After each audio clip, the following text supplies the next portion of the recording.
Smooth 98.1. Love music, love life. It's Tuesday morning, 27th day in the month of August 2024, and we are getting into the groove to have a conversation on Business Express on the Smooth Breakfast. My name is Ayokunmi. Great to have you with us on this ride as we're going to talk about the economy, like I mentioned earlier on. We're taking a look at economic growth in Nigeria in the second quarter of 2024. And in the news in the last couple of hours, it's been reported there was a 3.19% growth. I mean, that has to be major, looking at where we are in the economy and where it is that we want to go. So we'll take every little win that we actually can at this point in time. I mean, I'll take any win. We've had too many negatives, as it were. So let's have this conversation this morning. So joining me to make sense of it all is Dr. Pelumi Olanubi. Yes, I got that one right. I feel very proud of myself. She's an economic consultant and co-founder of Kingsgate or at Kingsgate Advisors. Very good morning to you, Dr. Olanubi. Great to have you on the show. Good morning, Ayo. It's really a pleasure. Fantastic, fantastic. Okay, let's jump right into this. I mean, 3.19% growth in quarter two of 2024. What do you make of that growth in GDP?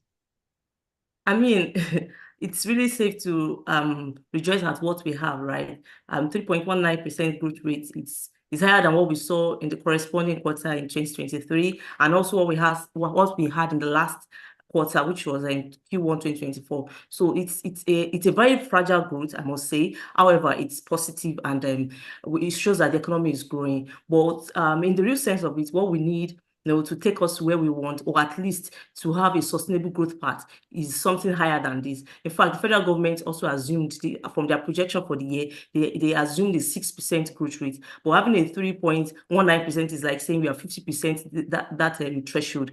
So a lot needs to be done really so that we can have higher growth rate. And looking at the population growth rate and the GDP growth rates, we need to do something. We need to have a growth rate that is higher than what the average population growth rate is, so we can see the impact on livelihood. So, right, it's a positive growth rate. We've seen the economy growing, but we need to do much more than that.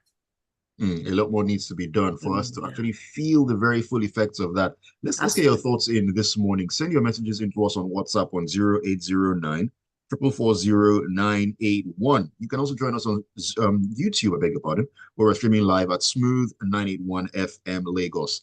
All right, back to the conversation. Now, Nigeria recorded 1.41 million barrels per day of oil production in quarter two of this year. Now, is that enough?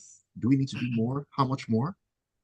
Absolutely. 1.4 million barrel per day. It's lower than first the production quota that we have from OPEC, and also it's lower than what we even did in the corresponding quarter last year. So a lot more can be done. And the reasons why we are seeing this suboptimal production is actually not far-fetched. These are reasons that we have been iterating for a while. I think a couple of weeks ago, what we call unauthorized refineries were actually discovered, and these refineries are actually operational. So if we can see a way of ramping up production, probably have a way of taking over these refineries and see how we can boost production. And some of the reasons why we have seen this growth rates lower, or why we are not seeing the expected ramp up production in oil production, is because of the theft that we have been seeing, the vandalism, and also the agreements of the government with some of our what I'll call our creditors in terms of oil swap, oil for infrastructure,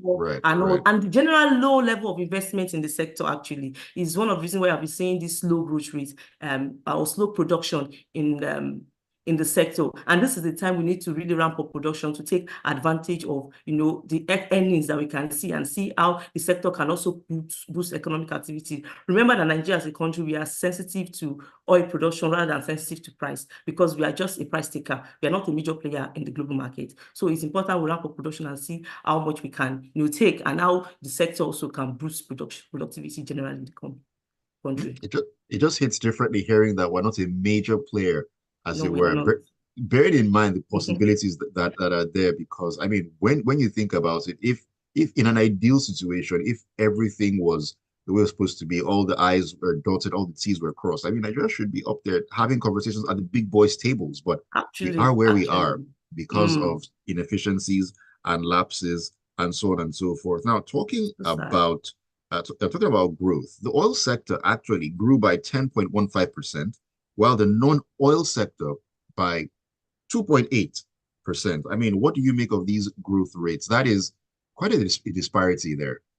Yeah, so if we look at, let's start with the oil sector now. If you look at the numbers and we compare it to what happened, the same quarter last year, the corresponding quarter, that's Q2 2023, we'll see that at that point, oil sector actually contracted. So what we were saying, implication is that the sector grew by about 23% if you discount it to, looking at the percentage point. So that shows that the sector, there were more activities in the sector as it were. Also, if you look at the contribution to GDP, of the sector, it also increased significantly. But if you look at the non-oil sector, the major driver in the non-oil sector is actually the service sector, where we see in the financial institution, we saw in ICT, also from the trade sector, we saw activities from manufacturing, in terms of agriculture, pardon, in terms of crop production, and also from manufacturing in terms of food, beverage, and tobaccos. These were the major part or activities within the non-oil sector that led to this. And for a couple of quarters between like 2022, 2023, 2021, so we've seen that the performance of the oil sector has been really low, and we've been seeing the non-oil sector sort of covering up for the oil sector. But we need to see improvement in the real sense in both sectors here, because if you look at the numbers for the non-oil sector compared to previous quarter in 2023 and also the last quarter in 2021, we see 2024 Q1, we'll see that the production, the level of I'll call the improvement, stalled a bit, between last quarter and this quarter now, it's almost the same. So there's a lot more to be done here. We shouldn't just rejoice because the non-oil sector is performing. If you dive down a little to look at what is really happening, we'll see that there's a lot that we can do. There's definitely a lot that we can do. And you mentioned agriculture, and if you look at the subsectors, agriculture that we mentioned grew by just 1.41% in quarter two. Well, I mean, this is an age-old question, but I've never asked you before, so I'm going to ask you right now. What is holding our agri sector back from higher growth? I mean, 1.41%, it's not good reading. I mean, the elephant in the room here, if I just want to jump into answer that question, is the issue of insecurities, right? Is affecting crop production. Agriculture sector, actually, the activities in the sector includes what we have in crop production. It also includes fishery, includes forestry, and also livestock. Those are the major activities in the sector. And if you see, like I said, if you look at this, what happened in this Q2 2024, so that the major driver of growth in that sector is the crop production. It accounts for about 73% of the nominal growth rate that we saw in the sector. That is not good enough. Like I mentioned now, the insecurity issue is a major impediment to growth in the agriculture sector. Farmers are not motivated to go to farm again. And the few ones that are going are actually producing suboptimally. There is no incentive, it's not large scale, small scale. And we saw that even inflation, the major driver of inflation has been food inflation consistently for a couple of months. So we need governments to actually aggressively, invest more in the agricultural sector. And this is not just about, giving farmers money, or we need a strategic plan that we can say, okay, in a couple of medium to long term, in a couple of maybe 5 years time, this is where we are going to. I want to see step by step, because we've been having this conversation over and over again. Take for instance, for the crop production, although we saw that was the driver, but more can be done. What is the yield per hectare of some of these major produce that we have? Is fertilizer available? For some time now, there were delayed rains. Are there irrigation services that can motivate farmers? And is there a form of security even to go to farm? These are really issues that we need to look at, and they're really structural in nature, right? But we need to incentivize these farmers so that at least we produce enough that can be that can go around in sense of local production and also available for export. This would definitely have impact on the GDP numbers. Another issue that is also pressing is the issue of post-harvest losses that we have seen, about that's a big problem. Yeah, it is really. Data has shown that close to about 70 to 80% of most of this farm produce get lost, from the farm to the end users. We see these huge losses. That is why you come to the market and you find that most of these products are actually expensive, especially for cash products that we have in pepper and the likes. You wonder why. And logistics and smooth transportation too is another issue. This, like I said, they are structural in nature, but they can be done. We need a well thought out and well mapped out plan that is beyond this administration, right? And that will be followed through, because at least we should be able to feed ourselves as a nation. And that will definitely have a ripple effect. Remember that also agricultural sector is the major employer of labor in the country. So this will definitely have impact on livelihood, will have impact on household income, impact on economic activities in general. Right. Interesting thoughts there. Let me take a message, or two messages from WhatsApp here. This is from Ibukun. Ibukun says, what is the correlation between growth rate and inflation, taking into consideration the higher percentage of inflation that is over 30%? All right, great. I like that question. So if you look at, let's even start with the figures we have on the table. If you look at these GDP numbers that were released yesterday, the nominal growth rate is actually 16%, but the real growth rate is 3.01%. And what is real growth rate? Real growth rate is nominal growth rate discounted by inflation. So it shows that the major elephant in the room here is inflation.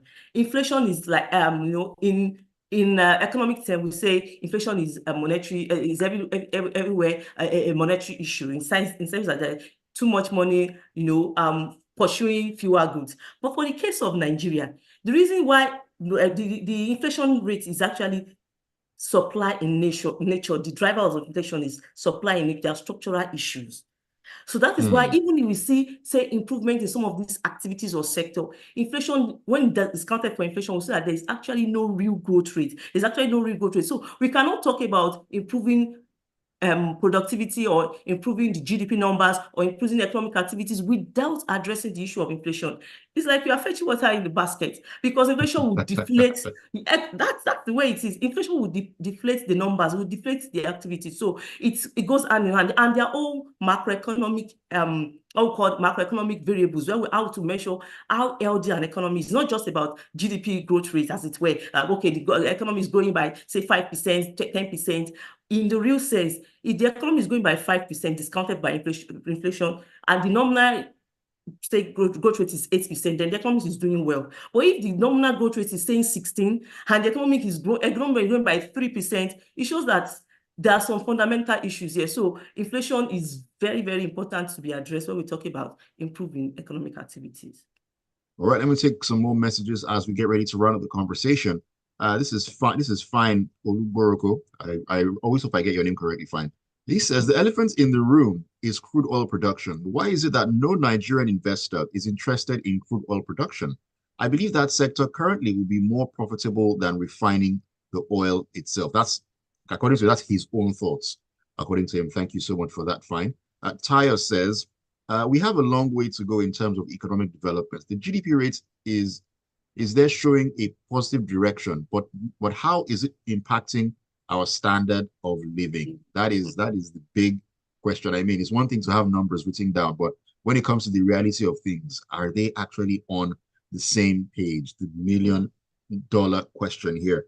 As we get on around the conversation here, Dr. Olanubi, I just want to ask you, what does the economy need right now to record much higher growth in a nutshell? And does this administration have enough time to actually, get things done, make a difference before the term is over? I know I'm putting you on the spot, but hey, it's what I do. So, well, to answer that question, I'll start from the second question, right? No, we know that the administration has spent like a year, in their 4-year tenure, and we have 3 years to go. 3/4 is still, I would say, more time to do things. But we need to look at the signals in the last 1 year. What has been the signal? And I would say that we need to see more action from the fiscal side of things, right? We've seen the monetary sector, the monetary authority try to, stabilize from the monetary arm. We've seen them interest rate hike, which, in my own opinion, also is affecting what we are seeing, especially in the manufacturing sector right now, is affecting what we are seeing. Looking at the manufacturing sector, the number we saw like a 27% fall. If you look at the number compared to the same corresponding quarter last year, So we need to see more activities from the fiscal side of things. We need to see a clear-cut policy direction. The fiscal, for the monetary side, we've seen a lot of movement here and there, and to a large extent has helped in my own opinion anyway, has helped to sort of cut the inflation rate, but not to a significant level, right? We need to see more activities there. Then secondly, one of the things that we need right now, in the country is to see a clear-cut medium to long-term plan that will be implemented. There have been a lot of development in that. We have the medium-term development plan and all, and we have been seeing a lot of committee raised by the president, but we need to see action, right? This is time to see action. Enough of meetings. Enough of we're going to do this. Let's start seeing the action, because if you roll out the numbers, and like you said, and the size of my food ration is still small or is getting smaller, I'm still not feeding well, then I don't know what benefit that number will be to me, right? So we need more action. Right. That's what I want to say. We've seen a lot of meetings here and there. We've seen a lot of possibilities of what we want. We want to see implementation. That is what we need right now. There's a lot of in Nigeria, and we've said it in the policy forum. We've said it that we have ideas. We have ideas. We have stakeholders we have people that are actually the deep thinkers that can give us strategies, but the issue is implementation, and we need to see more activities in that regard. More activity. We need to see more movement, less motion. All that motion, not bringing movement. That's not what we need. We need to see actual movement and less of the motions. Thank you so much for joining me this morning, Dr. Olanubi, an economic consultant and co-founder at Kingsgate Advisors. Very, very great to have you with us this morning. My pleasure. Thank you very much for having me. All right, you have yourself a great Tuesday ahead. And thank you all for your messages and being a part of Business Express this morning on Smooth by Tape. Well, keep it tuned. Smooth Breakfast will continue as we get along to 7:30 and Freshly Pressed.